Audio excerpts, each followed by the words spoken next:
Hello everyone, তানজিলাস কুকিংয়ের আজকের আয়োজনে সবাইকে স্বাগত জানাচ্ছি।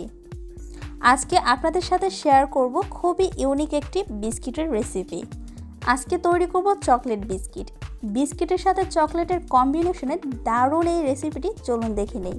পুরো ভিডিওটি দেখবেন, আশা করি আপনাদের কাছে ভালো লাগবে।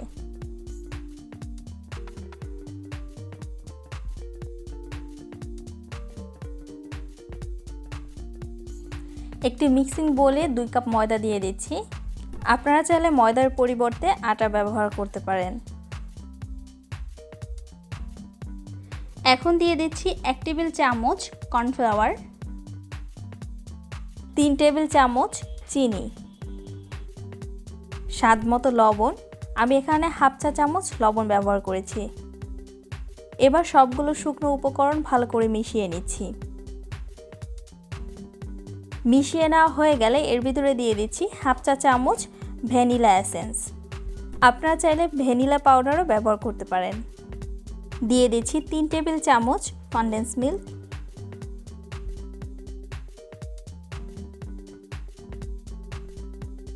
আর দিয়ে দিচ্ছি 2 টেবিল চামচ ঘি। তবে আপনারা ঘির পরিবর্তে বাটার ব্যবহার করতে পারেন। এবারে হাত দিয়ে সবগুলো উপকরণ ভালো করে মিশিয়ে নিচ্ছি।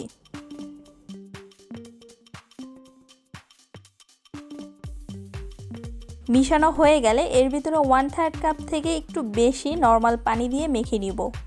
তবে আমি একবারে পানি দিচ্ছি না, অল্প অল্প দিব আর মেখে নিব।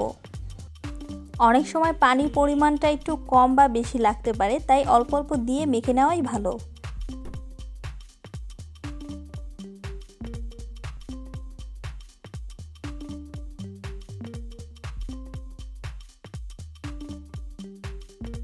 এখানে আমার 1/3 কাপের থেকে একটু বেশি পানি লেগেছে। আর এই ডোটা কিন্তু একদম নরম বা একদম শক্ত হবে না, ঠিক এরকম করে ডো তৈরি করে নিতে হবে। এবার আমি এটাকে ঢেকে 15 মিনিট রেস্টে রেখে দিব। ফিরে আসলাম 15 মিনিট পরে। এবারে আমি হাত দিয়ে আবার একটু মথে নিচ্ছি। এবার আমি এই ডোটাকে হাত দিয়ে সমান করে লেচি কেটে নিচ্ছি। এবারে একটি ডো বাটিতে রেখে অপর ডোটি অন্য একটি পাত্রে ঢেকে রেখে দিতে হবে। এবার এর ভিতরে দিয়ে দিচ্ছি 1.5 টেবিল চামচ কোকো পাউডার। আপনারা চেষ্টা করবেন ভালো ব্র্যান্ডের কোকো পাউডার নিতে। এবার আমি হাত দিয়ে মথে নিব এবং ডোর সাথে কোকো পাউডার ভালো করে মিশিয়ে নিব। ডোটাকে এভাবে 2 হাত দিয়ে ধরে টেনে টেনে ভালো করে মেখে নেবেন, এতে করে কোকো পাউডার ভালো করে ডোর সাথে মিশে যাবে।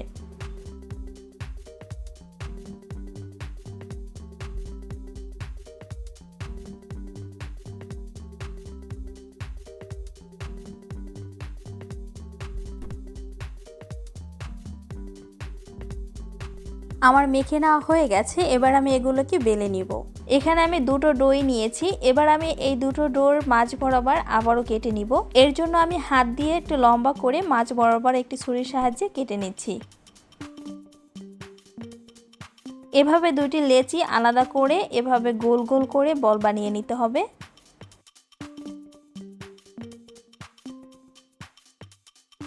একইভাবে আমি বাকি ডোটাকেও কেটে নিব।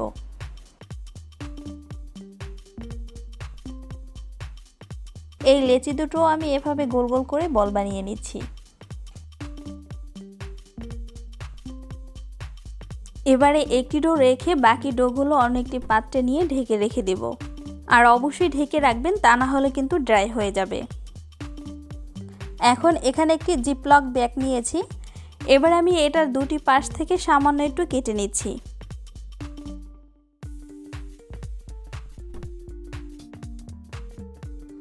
এবার আমি এর ভিতরে ডো নিয়ে একটু চেপে চেপে বসিয়ে দিচ্ছি।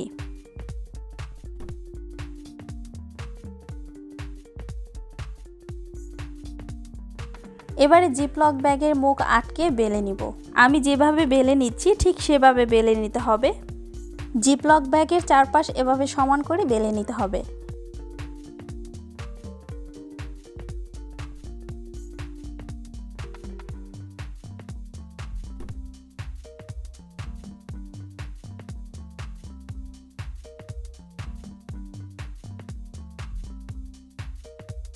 আমি 4 পাশ সমান করে বেলে নিয়েছি। এবার এই মুখটাকে খুলে দিচ্ছি।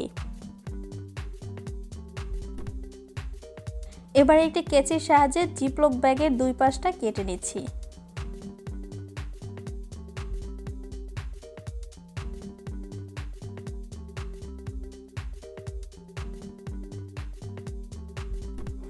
কেটে নেওয়া হয়ে গেলে একটা সাইডে রেখে দিচ্ছি। একইভাবে আমি কোকো পাউডারের ডোটাও বেলে নিব।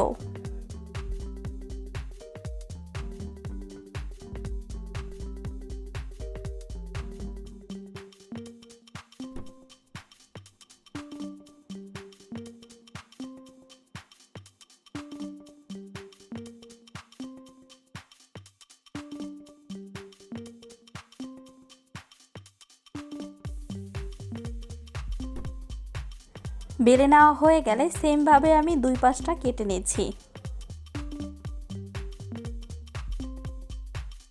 এখন আগে যে ডোটা বেলে রেখেছিলাম সেটাই নিয়ে নিয়েছি। এবারে ব্যাগের উপরের অংশটা সরিয়ে কোকো পাউডারের রুটিটা এর উপরে বসিয়ে দিব। কাজটা আমি কিভাবে করছি একটু খেয়াল করে দেখলেই বুঝতে পারবেন।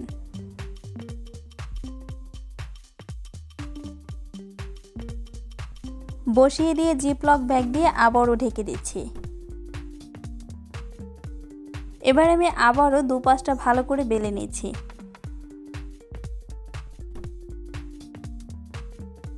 এবারে বাড়তি অংশটুকু কেটে সমান করে নিতে হবে।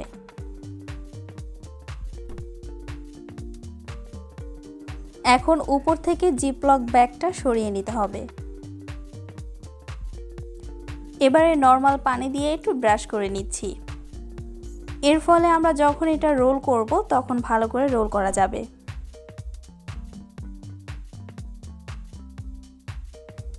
এবার আমি এটাকে রোল করে নিচ্ছি। আপনারা দেখে অবশ্যই বুঝতে পারছেন আমি কিভাবে কাজটা করছি।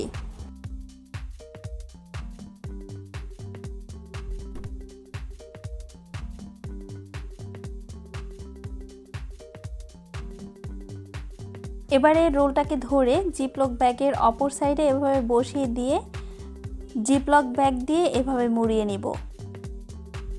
এবার আমি এটাকে নিয়ে 3 ঘন্টার জন্য ডিপ ফ্রিজে রেখে দিব। এভাবে আমি বাকি ডোগুলোও বেলে নিয়েছি। ফিরে আসলাম 3 ঘন্টা পরে।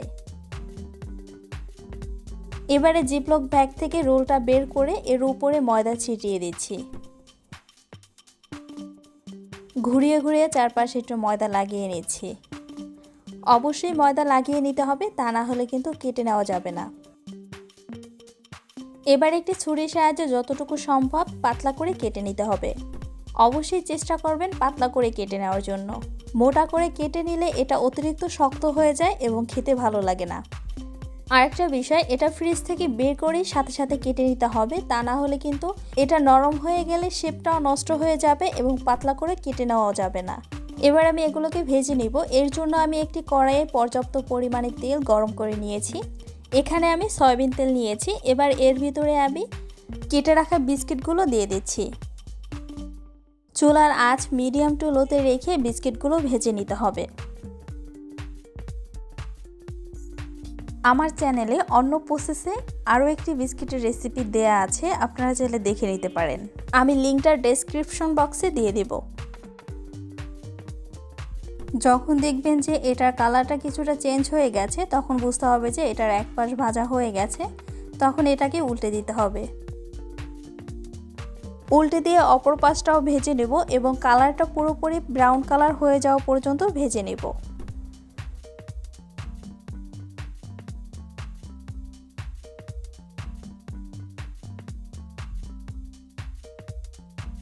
বিস্কিটগুলো যখন পুরোপুরি ব্রাউন কালার হয়ে যাবে তখন আমি এগুলোকে উঠিয়ে একটু ধরে রাখছি যাতে করে এক্সট্রা তেলটা ঝরে যায়।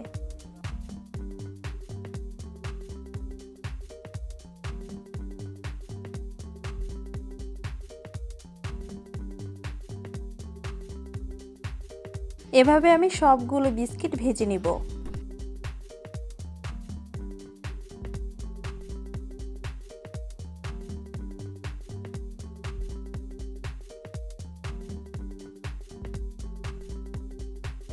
আমার সবগুলো চকলেট বিস্কিট ভাজা হয়ে গেছে, দেখতেই পাচ্ছেন এটা কতটা সুন্দর হয়েছে। আর এটা কিন্তু দেখতেই সুন্দর না, খেতেও ভীষণ মজা হয়েছে। আমি একটা ভেঙে দেখাচ্ছি, দেখতেই পাচ্ছেন এটা কতটা ক্রিস্পি এবং মচমচে হয়েছে। আপনারা এভাবে বাসায় বানিয়ে ট্রাই করবেন, আশা করি আপনাদের কাছে ভালো লাগবে। আমার ভিডিওটি যদি ভালো লেগে থাকে প্লিজ আমার চ্যানেলটি সাবস্ক্রাইব করবেন এবং বেল আইকনটি ক্লিক করে রাখবেন। আর লাইক, কমেন্ট অ্যান্ড বেশি বেশি শেয়ার করে দিবেন। আপনারা চাইলে কিন্তু আমার ইনস্টাগ্রাম এবং ফেসবুক পেজ ফলো করতে পারেন, আমি লিঙ্কটা ডেসক্রিপশন বক্সে দিয়ে দিব। আমার ভিডিও দেখার জন্য সবাইকে অসংখ্য ধন্যবাদ। সবাই ভালো থাকবেন। আল্লাহ হাফেজ।